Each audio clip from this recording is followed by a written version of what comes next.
What? Why are you shaking your head? You're welcome.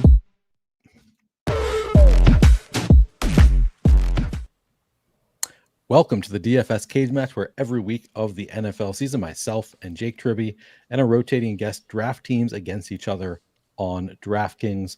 We're staying within the DraftKings salary cap. We're doing a snake draft here, just trying to make the best draft. We're playing against each other, 3-man contest against each other. A lot of strategy involved here, a lot of game theory, a lot goes into these drafts. And we play for charity. We each pick a charity, and the winner's charity gets $100 from Fantasy Points. It's a good cause here. Today, our guest is Jordan Vanek. Jordan does work many places, but one of them is Roto Grinders, where we do a show together on Sunday mornings. Jordan, how are you doing today? Doing good. Looking forward to seeing if you can continue the hot streak at running back from this past weekend, man. I had Brees Hall call, and I think you had another cheaper, lower-owned running back that absolutely smacked this weekend. RJ Harvey I mentioned, but didn't actually play RJ Harvey. I just still can't believe that Eric called Tyler Johnson that was like that was a ridiculous call out by him. But no, I'm excited to see if you draft Tyler Johnson this one. Yeah, Jake, you're wearing the Flannelverse hat, as I told you. I switched out of the Flannelverse hat so that Jake can be Neil this week, and maybe that will be what gets him to win in the cage match. How you doing, Jake? Do you think it's going to work? Yeah, I'm doing well. I had a pretty good week 8, excluding the cage match, but that's pretty standard for me at this point. So, I mean, that's good. I would rather have good luck outside of the cage match personally than win the $0 contest. I mean, I guess I'm winning for a charity, but it's going to go to a charity regardless. It's going to go to some good cause. So ultimately, I'm just getting nothing from winning the cage match every week. I'd rather just win real money. I do wonder if me continuously losing is helping the show, hurting the show. I'm not really sure, but I do know that this has to be one of the greatest unintentional long-running bits in all of fantasy sports. It is. Yeah, it's Jake is. I mean, it's going to happen eventually. I believe in you. I believe that you're going to get a win in 2025 at some point during the season. Didn't happen last week, though. Last week, it once again was Neil. 3 in a row, 5 out of 8 weeks so far this season. Just absolutely crushing. Jordan, you may recall that as the guest, though, you're called upon to review last week's guest lineup. This is Meg Schaup's lineup. You can see it on the screen. Any thoughts? You remember last week well enough to review this lineup? Yeah, I mean, Bijan Robinson, just what a absolute terrible failure he was this week. I don't think I've ever seen chalk of that great of a spot really miss in a while on that one. I mean, I wish I could go back and think to myself, maybe Drake London not playing with Kirk Cousins and, the Falcons just being one of those teams that got 30-0 against the Panthers. Maybe that happens again, but I mean, Jonathan Taylor absolutely smashes. Flacco getting a rushing TD to save his day was something. I can't believe that actually transpired, and they lost, which is shout out to the people saying going for 2 matters. Marvin Mims not getting a catch. That was another play I was on, but the Cowboys went so much more zone, so that's incredibly frustrating. But everything, I mean, also Scadaboo getting hurt. That is a tough one to have. That was doubly tough for Meg because she was also all summer talked about how much she loves Scadaboo in best ball, and it was looking like the smash of all smash picks. And then some tough luck last week, kind of like probably more or less paid off in best ball. I mean, arguably, but then he's not going to be there for the playoff weeks. I don't know. Like he's probably a good advanced rate piece still, I would guess, but we'll see. Jake, you came in second this week. You looked like you were going to give me a run for my money for most of the day until that final Broncos touchdown. How do you feel about your performance here? Yeah, this was a tough one. I drafted Lamar Jackson, and I also drafted 2 Lamar Jackson pass catchers heading into week 8. Logged the full practice on Friday. I thought I was good. Turned out it was with the scout team. Lamar not playing, so I swapped to Justin Fields. I also drafted Josh Reynolds originally. Swapped him, I believe, to Chris Olave. Or no, I believe it was Tet McMillan. And yeah, no one really did terrible, but no one really had the outstanding game that you need, especially on a slate where we just had some massive running back scores. Really didn't get anything from Christian McCaffrey. Got a little bit from Achane, but not nearly enough to catch the guys Neil played, unfortunately. It was so the big storyline of the week was you probably want two or three of McCaffrey and JT and Bijan Robinson, and I got locked out of taking one of those because Meg took, I forget who she took, I guess JT first probably, and then Jake pushed. He was like, I don't think you can fit two of these elite running backs on the same team, so I'm going to push. So then I was like, you know what, I'm going to push too, and I didn't take one of the elite running backs.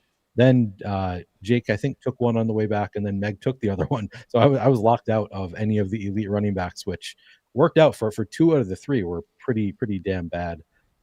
Ultimately, I skipped out on the elites.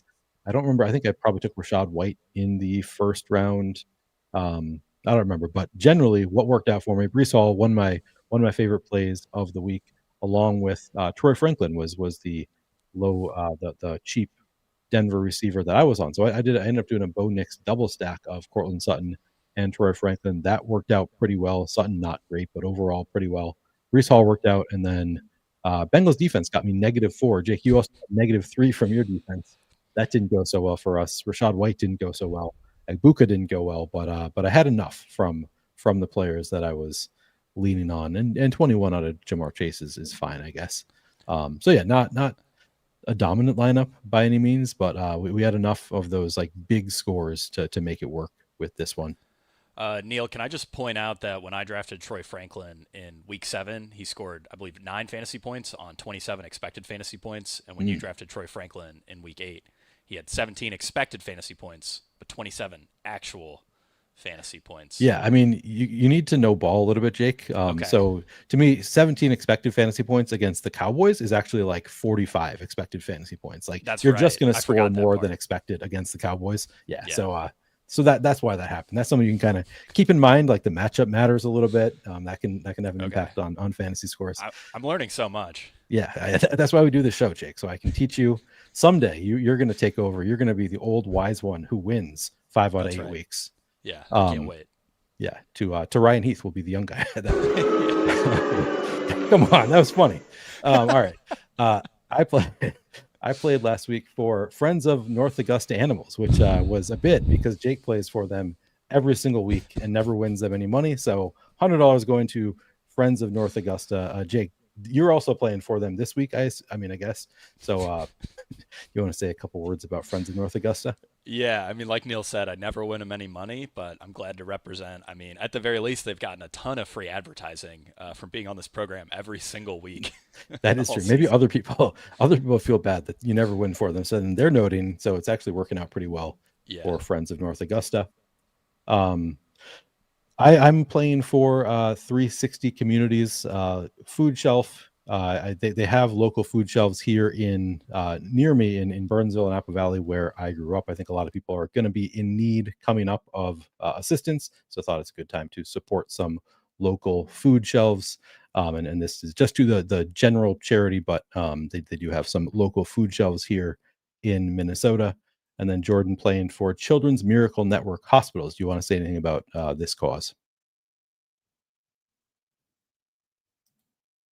Are you muted? Muted. Just classic okay. Neil there. Classic Neil on Sundays. But Children's Miracle Network is basically supporting children that have had some rare conditions, rare diseases that they need research and funding for to, battle and cure. UCF runs it's called Nighthon. It's basically standing for 24 hours to help raise money for the Children's Miracle Network. When I was there, I think we raised $2 million during the full year to Children's Miracle Network, and got to hear some of those kids' stories. And it's a really good cause and definitely something that people should be donating to.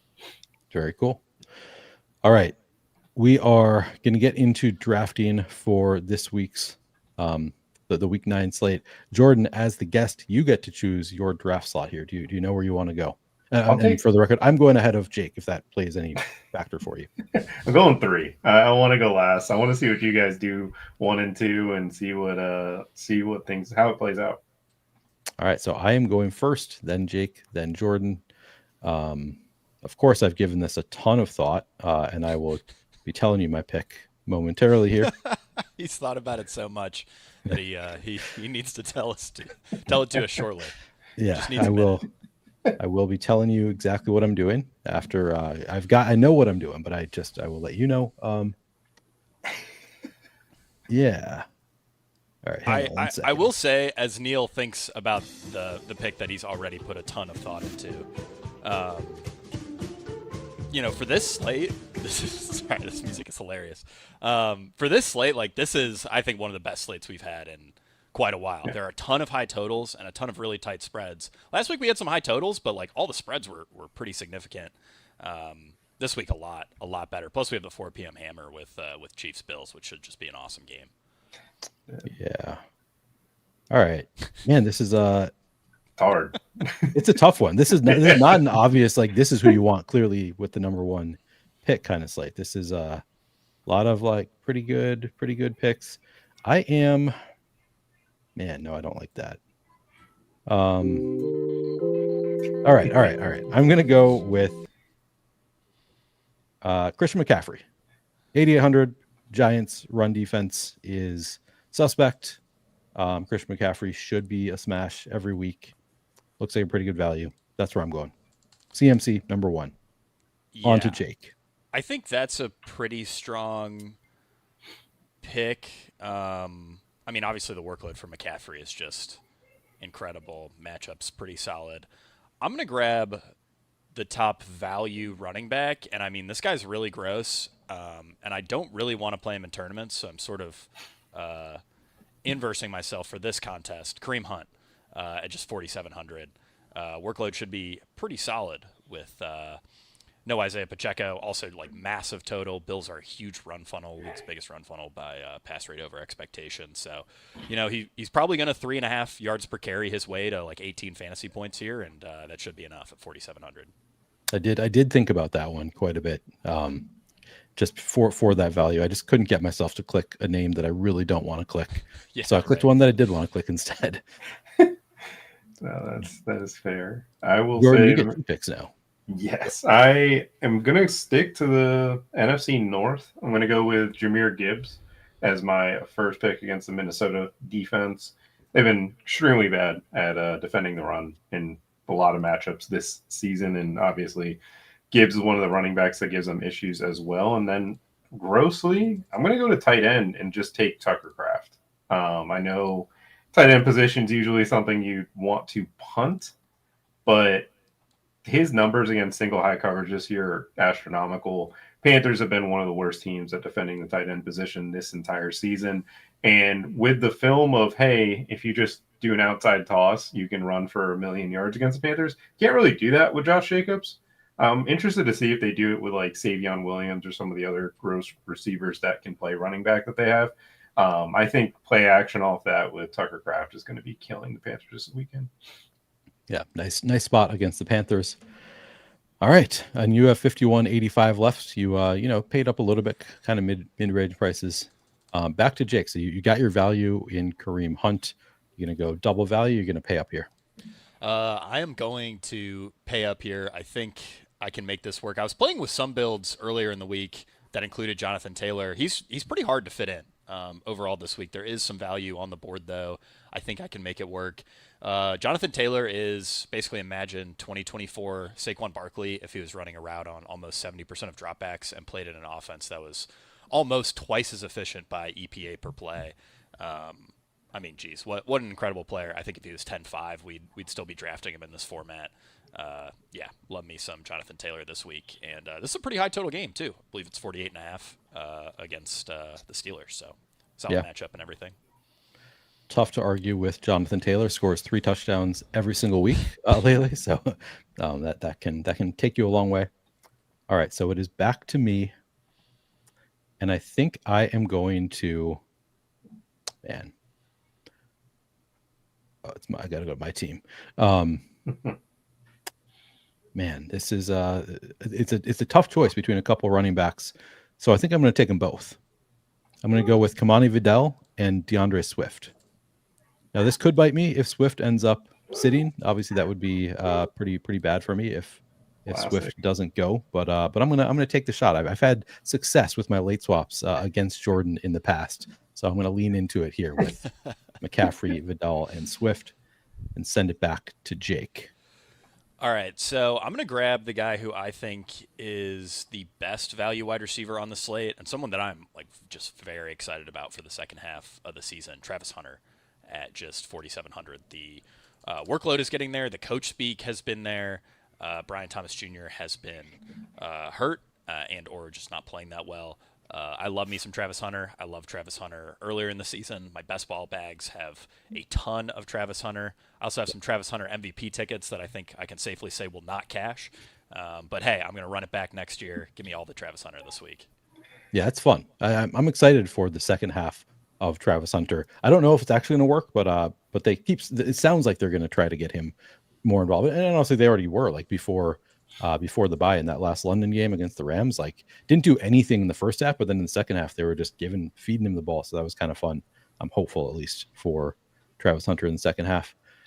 Jordan, you have 51.85 left per player. Do you know what you want to do here? Yeah, Travis Hunter was actually going to be my pick, which I did not think I was going to get sniped in this. Like I figured, we all like the top players, but did not think that I would get sniped on Travis Hunter like that. But I'll go with Travis Etienne against the Raiders. I know the Raiders have been a good run defense, but Etienne off of the bye week for Jacksonville, I think they're going to regroup and be able to run the ball pretty well and get those explosive run plays going. And then at receiver, I'm going to take, I'm going to go Justin Jefferson. The Detroit Lions have been just running so much man coverage. I think with McCarthy at quarterback, it's going to be Justin Jefferson targeted plenty this upcoming week, unless the soft benching transfers to Max Brosmer. I do think that Detroit, they've been so aggressive, but if you watch that game with Baker, he missed people. Like people were open. He just didn't quite connect with Tez Johnson and some of the other guys. I think Jay Jettas and Gibbs is a fun mini this weekend. All right. As a JJ McCarthy homer, I have to say it. He was not soft bench. I'm so annoyed by this damn narrative that JJ McCarthy was soft bench. He has a high ankle sprain. He's been like, all of the quotes are like, yeah, I'm not quite ready to play it. Like the player doesn't lean in. If he's being soft bench, he's not telling people about how much pain he's in. He's injured. That's the only excuse. People are like, oh, the Vikings fans run out of excuses for JJ McCarthy. There's only been one excuse the entire time. He's hurt. He can't play because he's hurt. He had one pretty good game out of the two games that he played. Second game, he was hurt for half of it against an elite Atlanta defense. Come on, people. Give me a break. All right, Jake, back to you. You have 51.33 left per pick. I really need more Neil Vikings rants. I feel like Neil would crush on like local Minnesota radio. Thank you. Yeah. Yeah, that would be fantastic. I have a value quarterback that I really like here. I think there are a lot of sort of solid QB options in this price range. JJ McCarthy, who Neil just mentioned, being one of them. I think Mac Jones or Brock Purdy, whoever starts for the 49ers, also a good option. But Jackson Dart, to me, is a real standout among these like sub 5,500 quarterbacks this week. No Cam Scattaboo, so that likely means more goal line carries for Jackson Dart. And he's also averaging 22 DraftKings fantasy points per game, which would, I believe, tie Justin Herbert for third on the main slate. Price is the QB 16. Just a really, really strong value. Maybe you could quibble with the upside a little bit. No Malik Neighbors. Offense hasn't been great in a lot of these games, but the floor is certainly really strong with Jackson Dart. I thought about Jackson Dart with the first overall pick. I was thinking that value, like he does kind of gap the field of the guys in his price range. I just couldn't get myself to do it for a Giants quarterback. I was like, man, with no Cam Scattaboo, like it's not like a safe spot. It's like he projects so well, but I couldn't do it. But yeah, he great projection on Dart. All right, the player that the third player that I really wanted with that last turn when I went with Vidal and Swift, because I thought he was more likely to make it back to me. I think the Brock Bowers is an absolute smash this week. They say he is practicing at full strength now in this game. Faces a Jacksonville defense that's allowed the fifth most schedule adjusted fantasy points per game to tight end. So you get the tight end one coming in. Like we all assumed that he was going to be this huge superstar. He's played hurt in every game except for 3/4 of one. He's had 3/4 of one game that he was healthy this year. Other than that, he has been playing injured, like clearly hobbled. He was saying like, oh, I wish I could be playing full strength. And then finally, after he came out and said that, they benched him for the next 3 games, then his bye week. Now, and that was the whole thing all along, was like, he needs some weeks off. Like that's what people say. Like with this injury, you just need some time off. Finally, he has had that time off. They say he's at full speed. We'll see if that's actually true, but great matchup. He's 5,000. I'm hoping that he's not going to be limited. That is the one, the risk, I guess, in week one with Brock Bowers, but doesn't even have an injury designation. So yeah, I'm hoping that it's wheels up for Bowers this week. And even if he's limited, I think he'll see enough targets that he could be good at 5,000. All right. And then my second pick should be probably a wide receiver. Yeah, I think it's going to be a wide receiver. Jake already took a quarterback. And I don't feel that strongly about the remaining quarterbacks. So let's see here. All right. I'm going to go with a lot of injured receivers that are kind of popping a little bit. Classic late swap, Neil. Just going to take another injured player. It works. Rebuild the whole lineup on Sunday. I do think most of those Q tags will end up playing. And also shout out to DraftKings for pricing up Rashee Rice to 7,600. I mean, especially with Kansas City playing on Monday night, I feel like this would have been a really easy slate for them to have like a $6,300 Rashee Rice that was 35% owned again. But no, don't have to worry about this this week. Very competitive price for Rashee Rice. True. All right, I'm going to go with it's gross. Like there are not usually there's like some wide receivers that pop a little bit. There are not that many of those on this slate. I am going to I think I'm gonna keep Jake from completing his the stack that he probably wants the most. I think Wandell at 5,100 is just a pretty good value for a cash game setting. Like pretty likely to be targeted, 9-10 times in this game. 5,100 feels good on a gross wide receiver slate. And that's it for me, right? I only had to make those 2 picks. Yeah, I got them. I got both my picks in. Sorry, Jake. You don't really stack in this anyway, so I'm not even confident that you're aiming for Wandale there. What do you like here? Yeah, I'm gonna subvert Neil's expectations, and I'm gonna take Theo Johnson to complete my stack. He was a guy that was on my radar, and realistically, I probably could have pushed him another couple rounds, but I thought this would be the premier time to take him, right as Neil was attacking my ability to stack in this format. I generally don't stack in 3-mans. Obviously not advisable. Can't say I'm too heartbroken about missing out on Wandale Robinson, though. You should be, though. He's 5,100. He's a wide receiver 1, being targeted double-digit times. I mean, come on. Just a great value there. I mean, I don't know if you looked at the Giants' target log last week. I have not looked. No one was recently. getting targeted double-digit times. It's been several weeks now. Yeah. I mean, Theo Johnson dealing with drops, so maybe he starts targeting Wandale more. I don't know. Yeah. But he has at times been targeted a lot. All right. 2 picks go into you, Jordan. You have 45.80 left per pick. Yeah, this is you're right on the grossness of the wide receiver slate. Like the values, I should say. The top guys are the top guys that are really well.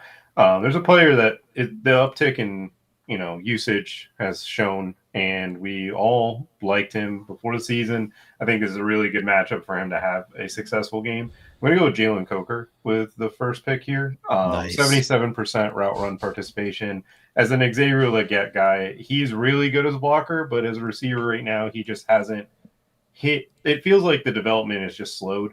I still think he's a fine player. I just think that Coker's dominating the slot now. Bryce Young probably going to play off a high ankle sprain. Some quarterbacks are built different. Maybe it's a low ankle sprain for him because or maybe it's his knee sprain because it's how short he is. You can't go that high on Bryce Young. Yeah. The other one here I'll go with is, shockingly, I think I can fit this. Amon-Ra St. Brown for the Detroit Lions. Minnesota, middle of the field, terrible. They don't defend the middle of the field. When teams figure that out, it's usually explosive plays. Brian Flores has been creative as a DC. He feels like he beats down on the bad teams, like a Jake Browning, but then he gets absolutely dominated by a Justin Herbert. So going to get that Detroit-Minnesota game. Uncle Ted says you can't see the names on a phone, so I'm just barking names. Doing our best here, but yeah, I have not looked at how this would look on a phone. He also suggested Colston Loveland against the Bengals, which I would say if Cole Kmet is out, I might be interested in Colston Loveland, but he was a limited participant in practice today, so that scared me off of potentially playing a tight end because I love the matchup against the Bengals. But if Kmet returns, it's a little bit tough. Yeah, that would finally give us like a clean Caleb Williams double stack too. It's been Yeah. a little iffy playing him with both DJ Moore and Dunse, but I definitely like the salary savings if we got Loveland with no Komet. Uncle Ted also mentioned Ray McLeod. Ray has been released, so Yeah. he's. I don't think he's in my player pool this week, but we'll see. Maybe if he gets picked up. Signed and somewhere. There's some positive coach speak. All right, this is fairly tricky for me. I feel like a lot of the running backs that remain are pretty gross, so I'm probably going to look at wide receiver here. And none of these guys really pop. I'm a little worried about taking Jamar Chase with Joe Flacco looking sort of 50-50, but you know what? I'm going to do it anyway. And I think Jake Browning is capable of getting Jamar Chase the ball here. Our Chase projection is absolutely massive, but that's likely accounting for Joe Flacco playing. Last 3 weeks, though, Jamar Chase has been at almost 18 targets per game, 31 expected fantasy points per game. I mean, the workload has just been insane. If Jake Browning can even deliver half of that volume to Jamar Chase, he should, put up a decent score. And we know the upside is obviously massive for a guy like Jamar Chase. So just got to figure out a few more value options, but like where my team's at so far. I did also give some thought to Jamar Chase, but then got scared off by the Joe Flacco to Jake Browning downgrade. It's like, man, I don't know if I want it or have the salary for that. All right, so I have 46.75 left per pick. What can I do that's actually going to work here? It's I probably need some value in this lineup. I can't decide like which of these Q tags I trust, if any, is the tough part. I'm gonna start with going. I'm actually gonna pay up for Romo Dunze, 6,600, just the matchup with Cincinnati. I've already got DeAndre Swift, so I'm just betting on one of the players who gets the ball against Cincinnati, scoring fantasy points here. Does have that Q tag, which scares me a little bit on a Wednesday, but usually not practicing on a Wednesday, not a huge deal. And then probably need some value. So I think I'm going to play a guy playing through 5 broken ribs. Does that seem smart? What do you guys think? It's not just that, right? It's 5 broken ribs, more a than shoulder that. Injury, a high ankle, and a low ankle sprain. Yeah. I feel like I might be forgetting something, but he's like, if you've played like the recent NCAA footballs, on like Road to Glory, if you have injuries on, play running back, quarterback, take a lot of hits, your player will turn all red, just red head to toe. Yep. Minus 10 in like every stat, every category for your ratings. That's what I think Juwan Jennings is dealing with. If he's normally like an 83 overall, probably closer to like a 75 right now with all these injuries. Also, George Kittle just returned. Like, this is probably a really bad pick, but maybe not. Maybe not. We'll see. Could work out. I don't know. It's just he's so cheap at this point. It's a nice matchup. He doesn't have the Q tag on there right now, so I'm telling myself that he's getting healthier. We'll see if that's actually true. All right, Jake, back to you. 45.66 left per pick. All right, I'm gonna figure out my last receiver spot later. Instead, I'm gonna grab the guy who I think is probably the best flex value that at least I can afford right now in Jaylen Warren. It's a great game environment. And Warren, his first game back was closer to a 50-50 split with Gainwell. Last couple weeks has been closer to 70-30 in terms of backfield usage. This is also a great game environment, a game where I expect the Steelers are going to have to throw. The spread here is only 3. I would imagine it probably gets closer to like 4.5 by the time the game kicks off. It just doesn't feel quite right to me. But love me some Jaylen Warren. The other thing with Jaylen Warren that is incredible is every week I tweet out a chart that is yards after contact per touch versus missed tackles forced per touch. And, you'd suspect Bijan Robinson, Jonathan Taylor would be, in the upper right corner. No, it's Jaylen Warren in the upper right corner, and no one is even remotely close to him. He's the most efficient running back in the NFL right now by basically every metric. I'm not necessarily saying that he's the best running back, but he's playing really, really well this season. And they're finally using him this year. I mean, after years of thinking, I mean, last year in particular, we thought he was going to take over as the lead back, and then just split carries, got less carries than Najee. Just finally getting the usage that he has deserved his whole NFL career. All right, to Jordan, 36-66 left for player. How are you going to make this work when you need a quarterback on your team? Well, Neil, I'm going to take JJ McCarthy. Okay. That is that's why I said before the show, you're going to be laughing at my take. It's one thing that I will say JJ McCarthy is decent at is throwing against man coverage. The Lions are one of the highest man coverage teams in the entire NFL. How are they going to cover Justin Jefferson, Jordan Addison, TJ Hawkinson, so on and so forth? It'll be very interesting to see the matchup play out. You look at JJ McCarthy this year, he's got small sample, 22 dropbacks. He's averaging over 10 yards per attempt against man coverage this year, and his ADOT's 11. When they get man, they want to push the ball downfield. Yes, the O-line hasn't been great, but they can be able to push the ball downfield against this matchup because I don't think they're going to have success running. And at defense, I'm going to take the Houston Texans against Bo Nix. I will take the 2,900 defense over on DraftKings as my second pick here. This is the best defense in football. If you've just watched them play, it is remarkable.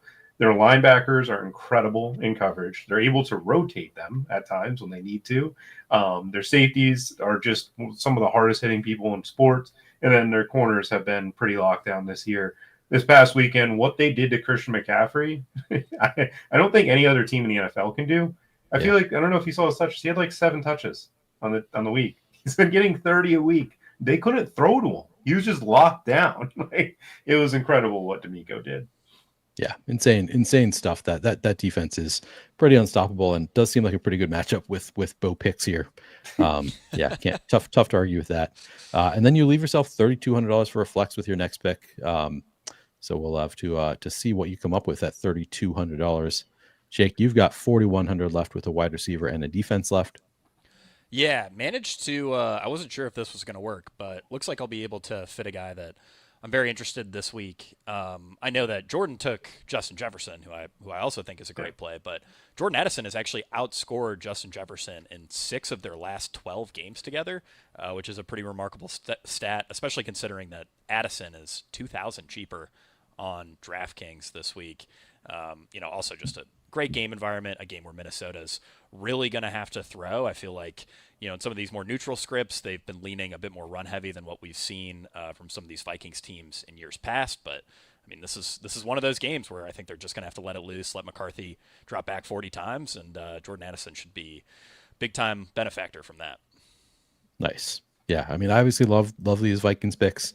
I wish you both the best. I hope you both beat me with both of your Vikings wide receivers going off here.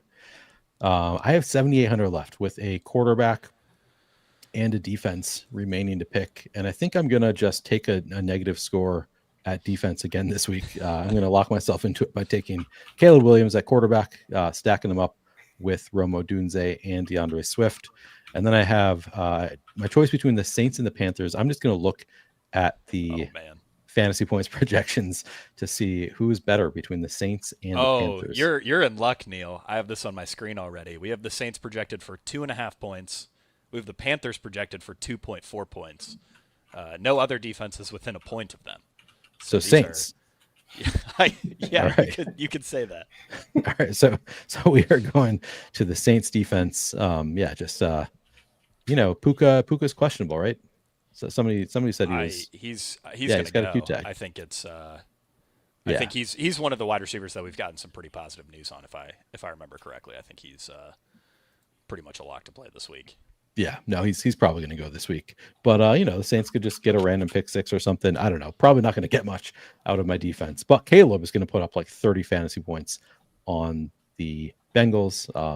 I just like locking in all of Caleb, Rome, Swift. Like as long as the guys who get the ball like score, they should be able to score fantasy points on the Bengals. So I'm liking it. I'm liking that.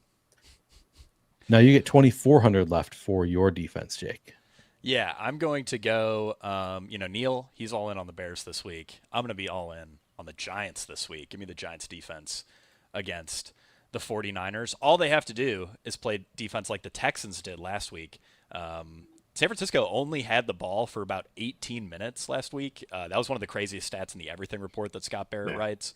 Their time of possession was nothing. So Giants just need to watch that film, do exactly that, and then all of a sudden you're getting 10, 12, maybe even more out of a $2,400 defense. It's really that simple. Negatively correlated with Christian McCaffrey too. I mean, a lot going for that pick. It's a big brain pick for sure. Yeah, as I said, a lot of game theory, a lot goes into these drafts. Exactly. Jordan, it's back to you. Flex, you have $3,200 left. What can you do with $3,200? You can take Juwan Johnson, the tight end for the New Orleans Saints. Rookie quarterback, Tyler Shuck is going to be the starter this weekend. They are going to be throwing the ball plenty against the Rams defense. And when you look at, Juwan Johnson in the second half, he had 6 targets from Tyler Shuck. 5 of them were catchable, but 3 were completed. It's, again, when you're looking at the 3,200 range, this is the type of player that you're looking for. Usually rookies like to throw to tight ends that are pretty good as receivers. And I think there's some good matchups with the Rams getting a new slot corner in, was it Cameron Curl coming over? No. I forgot who they traded for this past weekend. So I'm interested to see if they can communicate on the back end. I wish you had told me about those 6 targets before I dropped Juwan Johnson in my season-long league earlier this morning, because maybe I on a team that sort of needs tight end help, maybe could have used him, but needed that spot elsewhere. So maybe we see a resurgence of Juwan Johnson. I did not realize that he was back in play. I thought the return of Taysom Hill and who's the other one? I always forget the other guy's name. Foster Moreau. Yeah, Foster. Yeah. I thought it was done for Juwan Johnson, but maybe not. Also, maybe one of the receivers gets traded, so could be back in play very much. Uncle Ted says they'll showcase Jacoby Myers before the trade. Maybe he'll get traded before Sunday though. I don't know. What are the odds that he even plays on Sunday with the trade potentially looming? What do you guys think? That's a pretty good question. I feel like everybody kind of knows what they're getting in Jacoby Myers, right? True. I don't know that the team would necessarily need to go out of their way to showcase him. He's just a very, solid, consistent secondary option. What do you think, Jordan? I don't know if he gets moved. I was trying to think of what team. I think Jerry Jeudy gets moved before him. Judy's on a much team friendlier deal from the perspective of you have the locked in if you want to continue. He's younger. I think Buffalo makes the move for him this year. It seems like getting that Cleveland Browns Alabama receiver is what they're going to be doing to get going. Last year with Amari Cooper, this year maybe with Jerry Jeudy, but I just can't see Myers getting dealt this upcoming trade season. Interesting. All right. Well, let's review our teams. Jordan, you can go first. We've got your team up on the screen here. You got a little Viking stack with double bring back on Gibbs and Amon-Ra St. Brown. How do you feel about the team? This is actually one of the stacks that I'll probably be writing up from a GPP perspective. I just can't get my head out of playing GPPs. I do like Jordan Addison a lot this weekend as well, because a lot of the McCarthy clips during the offseason was with Addison because Jay Jettas was dealing with some injuries. I thought about it. I decided to go Jay Jettas just because I think he's just the better matchup. I think both of them are going to be in play for me in GPPs. The run backs, Gibbs and Amon-Ra, are mismatches for this defense. I think they're going to struggle defending both of them. ETN was the one pick that I don't love. I think he's in a good matchup and they should be dominating, but I wish I could have just had Travis Hunter instead. I know that Jake stole him from me. Coker and Kraft is a fun little mini. It's not necessarily correlated, but I do believe Carolina's going to be throwing the ball and Tucker Kraft should be able to dominate that defense. Didn't love that I went double tight end, but it would be really funny to see all the tight ends score all these points a week after the Nationals tight ends day. I think that a lot of people chased that last weekend. Didn't exactly pan out. This weekend, it would be a fun week to see it out. I mean, a lot of ways it did. Tucker Kraft. Well, I meant Kelce on the main slate. Yeah. Because Kraft and Kelsey were on the nights. They were on the their island, yeah. prime time. The ones that I care more about, yeah. They went off in Yes. showdown. Yes. I feel like there were a couple, but yeah, you're right. Kittle and Goddard did okay. Yeah, outside of Kittle that, scored a it was touchdown. Goddard got a little couple iffy. touchdowns. Yeah. Yeah, that's right. Even Goddard like scored a couple I forgot Goddard touchdowns, but scored it really. was like 16 half PPR fantasy points, so not even that Yeah, great. it was really just like, did you have 3 of the 4 running backs that scored 36 plus DraftKings points, Yeah. and like no other position even mattered? Yeah, exactly. Uncle Ted says Texans wide receivers against man all day. Well, Nico Collins is returning. No Pat Surtain this week, so that helps a bit with Nico Collins, but makes it tougher to get to the like Jalen Knowles of the world because with Nico returning, like I think he has probably earned himself a little bit of a role, but also Christian Kirk might be coming back. I don't know. What do you guys? Do you guys have any thoughts on Texans receivers? I don't know if the Broncos run as much man without Pat Surtain. It'll be interesting to see like how that dynamic shakes out because they did draft Jody Barron in the first. Like Jody Barron was one of their top picks, and all of a sudden they just don't really play him over some of the other guys. So I'm interested to see if they run a ton of man this weekend. I feel like they'll go more towards a zone scheme against the Texans because outside of Nico, like you can try to create turnovers against Stroud. Although that says Noel isn't the same as Nico. No, Noel is the slot receiver, but like he'll lose target share with Stroud returning. Like with Stroud out, they didn't really have an alpha receiver, so it's kind of like everybody benefits to some extent from the lack of Nico there. Jake, back to your team. How you feeling about your Dart Theo stack? Yeah, and Giants defense. Wow. Okay. I feel pretty good about this team. I got a ton of value. You know, of course, this is something that I say every single week, and it never pans out. But I did get a ton of value here. I also got some good upside in Jonathan Taylor and Jamar Chase, and plus I sort of have the dual rooting interest of I've got Travis Hunter and Jordan Addison on my my home league, the only season-long league that I really care about, where I desperately need a win. Every year, the bottom 2 people in my it's a league with my college buddies. Bottom 2 finishers have to do a drunk combine where you take shots of liquor in between combine activities. You know, from the NFL combine. It's not fun. I've avoided it every single year. Everybody always throws up, and yeah, I'm tied for last with 3 other teams right now who are all 2-6.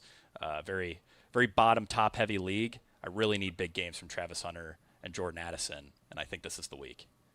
On that note, back when I ran cross country at Tufts University, we did a donut run where it was like you'd run, I'm probably exaggerating here, but like 4 miles and eat a donut after each mile or something like that. Or maybe it wasn't 4 miles, but like you'd run and eat 4 donuts through the course of a run. I don't know why we did that. It was not my idea, but I participated once in that. Also did a beer mile where you drank a beer every quarter lap. So similar to your punishment, we did that just like for fun once a year. I don't know. I couldn't explain it to you. What was the puke rate on the donut run?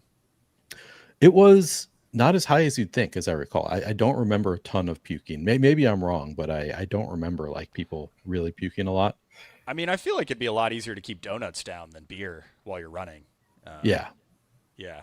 The beer run was actually an all conference thing, and we did it at some other school. We got in trouble for it. Somebody ratted us out to our coaches, and we got in trouble for doing the beer run at one of our competitors on their track with them. So that was unfortunate.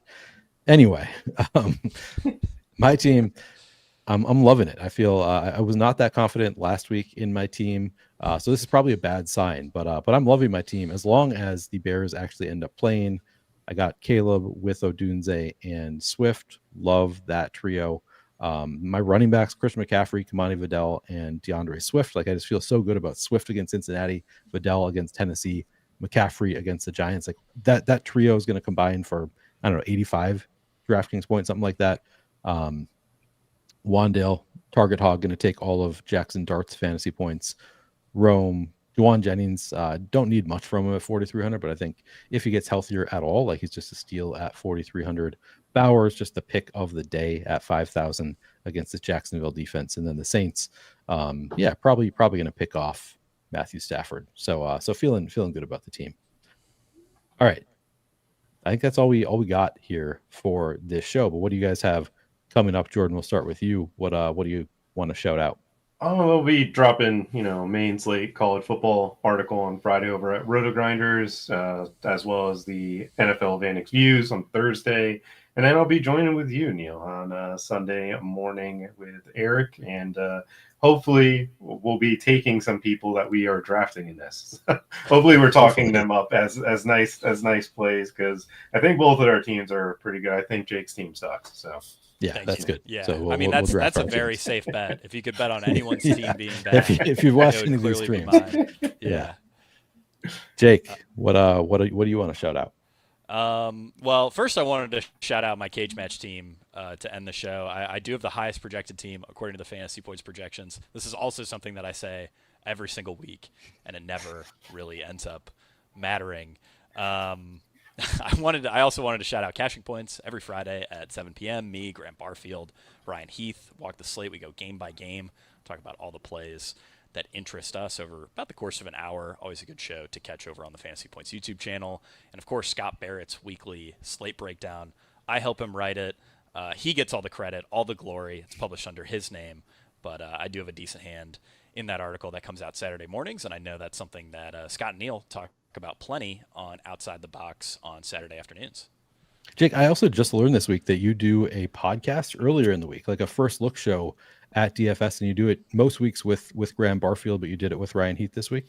Yeah, and I'm glad you brought that up, because it's always something that I forget to mention on this show, because it's not, like in my head, it's not in the immediate future. Yeah, it's like the following week. So me and Graham Barfield do an early look podcast. It's also on YouTube sometimes, but always on Spotify. We record that on Mondays, and I believe it either comes out Monday evenings or Tuesday mornings. But it's one of the earliest pieces of DFS content that you'll get in the week. We review the previous week a little bit, and then we spend a lot of time talking about, say, 3 to 5 plays per position that stand out to us early in the week. Yeah, very cool. That it can be tough to find good content that early in the week, so definitely worth checking out, especially if you're doing anything like dog bowls or stuff at Underdog. You're doing drafts. I'm sure it's applicable to that as well. So yeah, something worth checking out early in the week. I also want to give a shout out to my team that I just drafted, because in the Neil's brain projections dominated actually. So like projects way better than either of your team, as it always does. And you'll see that based on records, the R squared for my Neil's brain projections, just like 1-to-1, really strong there.